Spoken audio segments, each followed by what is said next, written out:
It's the nicest one in our collection with beautifully wrapped, very intricate patterns of black and brown linen wrappings. So it has a typical shape of what is usually ibis mummy, and that's what we thought was for the longest time. And like JP was saying, we find really all ages of birds in those, or animals in general, in those mummies. So for example, for the birds that we have birds from there. One is a neonate. It's really a very newly hatched, essentially, baby ibis.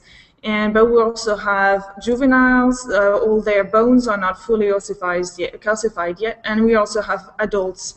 So this one is a rather small mummy, so we thought we had a young ibis. So when that's what actually, it was on display for another show in the past, and that's how it was labeled as a ibis mummy. And then when we scanned it, we realized that in fact what it includes is, for the most part, reeds. I think it's reed, perhaps a few feathers. It's kind of hard to differentiate the two, but based on the diameter of those round things, I think it is reeds and not necessarily feather. But there are a few long bones, so bones are included, and people have been writing several theories about those mummies. There was a time when people said, well, since it was such a mass production of mummies, there might have been time when there actually was not enough birds to supply enough mummies. So the priests or the people in charge of making those mummies would actually trick the pilgrims who would come to those sanctuaries to purchase those offerings, and would actually put just a few things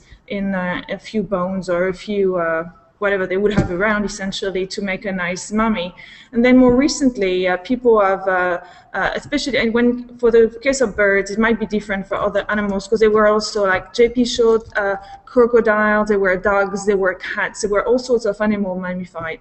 As far as birds are concerned, it looks as if the priests were still using, let's say, like bird remains that were connected to the bird. So it could be remains of their nests, bones that they might have found lying down of remains of birds. So we do have also another mummy here. The bird is incomplete, and based on the state of the mummy, probably the animal had died, was gathered as such, has started to decay, but was still considered sacred and was wrapped as such. So it's possible that our beautifully wrapped mummy, even though it doesn't contain a full bird, might have had the same effect when it comes to being a proper offering for the gods, so essentially a part for the whole.